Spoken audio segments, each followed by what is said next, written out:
ગુજરાતી ફિલ્મોને નવી ઓળખ અપાવનાર hit film Lalo Krishna સદા સહાય તેના ગીતોને શબ્દો ગૂંથનાર ગીતકાર અને વકીલ પ્રેમ દવે આજે વડોદરાનું ગૌરવ બની વિશ્વ ફલક પર ઉભરી આવ્યા છે. હાલ લાલો ફિલ્મે બોક્સ ઓફિસ પર 111 કરોડની ઐતિહાસિક સફળતા મેળવી છે. આ સફળતામાં પ્રેમ દવેના હૃદયસ્પર્શી ગીતોએ ભાવનાત્મક રીતે ફિલ્મને વધુ મજબૂત બનાવી છે. બાકી તો બધુંય ખોટું એક તારો માર્ગ હાચો જેવો શબ્દો દર્શકોને હૃદયને સ્પર્શી ગયા હતા. ગીતકાર પ્રેમ દવેનો વડોદરા સાથે ખાસ નાતો છે. વડોદરાના વતની અને MSUમાંથી કાયદાનું ઉચ્ચ શિક્ષણ મેળવનારા પ્રેમ દવે હાલ ગુજરાત હાઈકોર્ટ અને સુપ્રીમ કોર્ટમાં પ્રેક્ટિસ કરે છે.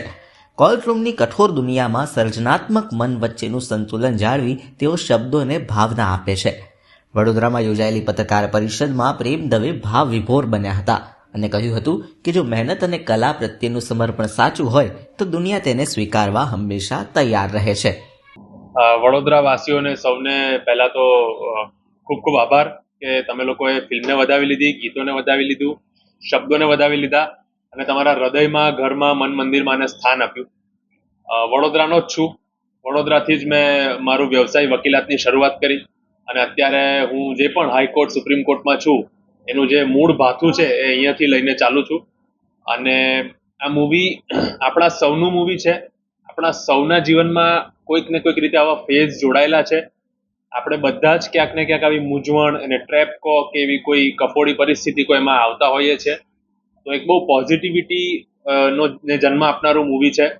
અને આપણે જ્યારે સાચા મનથી અને નિષ્ઠાથી જીવતા હોઈએ અને કર્મ કરતા જઈએ તો કૃષ્ણ સદા સહાય છે. કૃષ્ણ ભગવાન આપણી જોડે છે. જે પણ નેચરલ એનર્જી, ફોર્સ કે આપણે એલિમેન્ટમાં માનતા હોઈએ એ શક્તિ આપણી જોડે છે. એને માનીને ચાલીએ. અને સૌ વડોદરાવાસીને એવું પણ મારે કહેવાનું કે આવા મૂવીઝને વધાવતા રહેજો.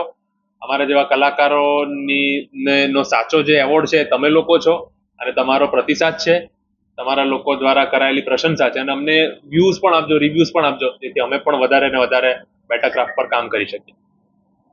ખાસ કરીને મનોરથ સોંગ હમણાં ઘણું વાયરલ થયું છે, ટ્રેન્ડિંગ છે. રોજ સવારે લોકો પોતાના ઘરે સાંભળે છે. આ સોંગ કેટલી મિનિટમાં લખાયું અને એના રિવ્યુ તમને કેવા મળે છે? મનોરથ આખા મૂવીમાં જે બીજા ગીત બન્યા એમાં પહેલા કમ્પોઝિશન કે ટ્યુન હતું, પછી લખાયું. પણ મનોરથ એકમાત્ર સોંગ છે કે જે પહેલા લખાયું અને પ્રાકૃતિક રીતે લખાયું, પછી એની પર અરેન્જમેન્ટ થયા અને લગભગ અડધો કલાકથી 45 મિનિટમાં સોંગ લખીને આપ્યું અને લોક થઈ ગયું અને બધાને બહુ ગમ્યું. પછી એ કમ્પોઝિશન થયા પછી ગવાયું. મને આજે પણ લોકો ઇન્સ્ટાગ્રામ પર DM કરે કે લોકો રૂબરૂ મળે કે આવું કોઈ પણ જગ્યાએ જવું એવું કહે છે કે અમે આ રોજ સોંગ સાંભળીએ છીએ. કારણ કે આની કોઈક એક કડી કોઈકને કોરિલેટ વધારે કરતું હોય, કોઈકને આખું ગીત કોરિલેટ કરતું હોય, કોઈકને એનું છેલ્લું જે અમે લખ્યું છે મેટાફર એ ગમતું હોય. એટલે અમારો જે આઈડિયા હતો કે દરેક જણ અને પ્રત્યક્ષ રીતે કે સીધી રીતે કનેક્ટ કરી શકે અને સાથે સાથે એ મેટાફોર કે આધ્યાત્મનો જે તત્વ છે એને સમજી શકે, એને લગભગ અમે સાર્થક કરી શક્યા છે એવું અત્યારે લાગે છે. અને બહુ મજા આવી રહી છે કે મનોરથ જેવું સોંગ લોકોના હૃદયમાં વસી રહ્યું છે. ખાસ કરીને વકીલાત પણ કરવી, સાથે આ બધું કરવું, કેવી રીતે મેનેજ કરો છો? કઈ ફરક પડે છે તમારા વકીલાત? વકીલાત પર એઝ સચ કોઈ ફરક નથી પડતો અને એનું ક્રેડિટ જાય છે મારા ફેમિલી, મારા વાઈફ, કે જે મને દરેક વસ્તુમાં સપોર્ટ કરી રહ્યા છે અને સમજી રહ્યા છે કે હું આ બે અલગ અલગ કાર્યક્ષેત્ર સાથે જોડાયેલો છું, વકીલાત અને કળા. અને એવી સ્પેસ મળી રહી છે, એવું રૂમ મળી રહ્યું છે તો વકીલાત પણ કરી શકું છું અને કલા ક્ષેત્રમાં પણ જે પણ મારું યોગદાન આપવાનું છે કે જે પણ પ્રોજેક્ટ્સ હોય એની પર કામ કરી રહ્યો છું.